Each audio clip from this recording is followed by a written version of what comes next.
In this problem, we're given that there's an object with a semicircular cross-section and it is submerged in water.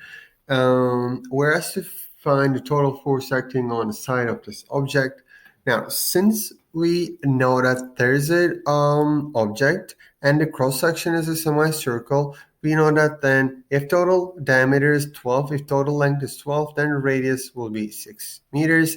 And then the equation of this will be x squared plus y squared is 6 squared. That is the equation of a circle. Now let's assume that we have an origin that is located right at the center of the circle, so that is 0, 0.